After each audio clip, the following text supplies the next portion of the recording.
Hi guys, it's Desiree Estrada, your California realtor. This is the video How to Buy a House Part 2. If you have not seen Part 1 and you have no clue where to start, what the requirements are, then go ahead and watch video number 1 before you watch video number 2. And if you have seen video number 1 and you have everything ready to go, check for things, then ta-da! You can make an appointment with your lender. Yes, back to the lender. Remember guys, this is someone that you are going to be working with for the entire process that you're buying a house. Up until you get those keys, they are really important. It's not just all about the realtor. You guys forget, your realtor is your teammate. So pick a good team member. And if you don't know who to go with, ask friends and family who they've worked with, and if they like them, ask realtors who they've worked with and who they like, because we know who's helping our clients and who's getting the job done for you guys. And if you have neither of those around you, then go ahead and guess what? Shop for someone who you like and trust and like what they're offering you on paper. Take your documents, take one copy of that credit report. You don't want them running your credit for every single person you're interviewing, and sit with them and say, what interest rate can you offer me, or get to know them if you like them. This is your team member, so go ahead and pick a good one.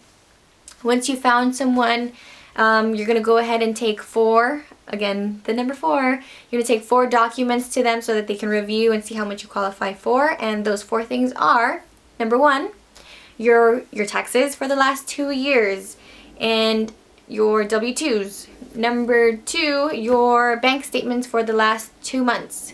Number 3, pay stubs for the last month.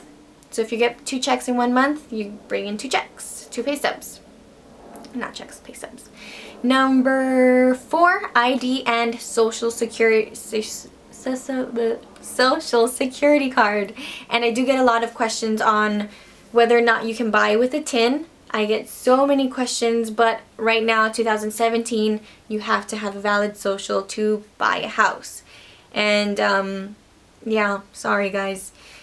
There is socials for the DREAM Act. I did help some clients with that. That's fine.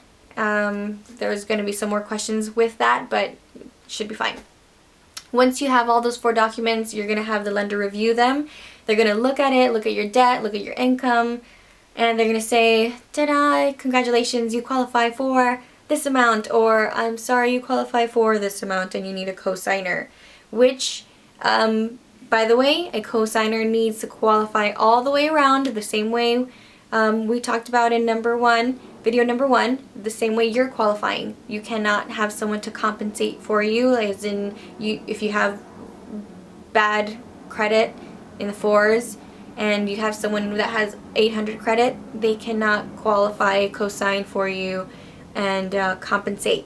You guys both, or all parties, need to qualify thoroughly. So keep that in mind before you're like, can I just have this person do it for me? Unless you want them to be doing it alone and not you, then sure, they'll buy it for you in a sense. But yes, so once you're qualified for an amount, you want to, my number 1 suggestion, ask what the monthly payment is. If you're qualified for the highest price of $600,000 and the monthly payment's going to be $4,000 and you're like, oh heck no, then you ask your lender, I want to have a monthly payment of XYZ. What's the sales price for that? Then you know, boom, where your budget is. Aside from anything, which is why we always suggest sitting with a lender, always suggest get pre-qualified, is for this specific reason alone. You think, I'm going to qualify for a lot, but it doesn't matter where you qualify if your monthly payment doesn't make sense. So make sure your monthly payment makes sense.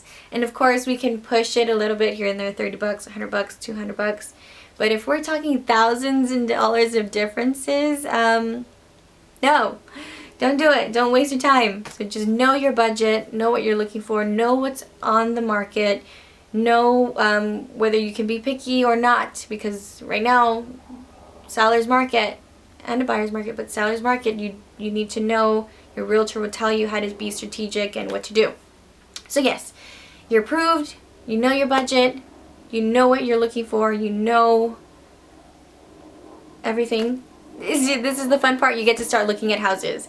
You get to look at the fixer-uppers and the remodeled homes and people who have the most beautiful taste, and you get to pick, unless your budget doesn't, you know, or your criteria doesn't allow you to, then you pick what's best for you specifically.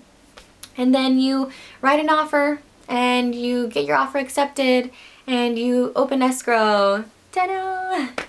And that's pretty much it. I'll talk about escrow in the next video, but you guys, this is pretty much, it's that simple. You just sit with someone and don't be afraid, because the consultation is free and the agent's assistance is free. I'm making this video to give you information for free, and you can comment and message me. Go to estradaestates.com and ask me whatever you need to. I know it's a little intimidating, but remember, this is the first time you buy a house, and it's probably not going to be the last.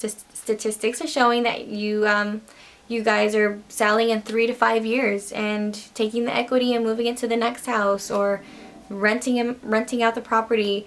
You guys don't have to feel so scared. You know, we're here to answer all your questions, and this should be fun. It sometimes is stressful because there are things in life and during this process that, hey, we can't control, and that's okay, because ultimately we're going to get you to the finish line of the goal, which is getting you keys to something that belongs to you. And congratulations to everyone who's making appointments to see where they're qualifying, and that's it. Simple as that. Congrats, guys. Good luck. And I'm here, Desiree Estrada, your California realtor. See you in the next one. Bye-bye. Subscribe. Bye.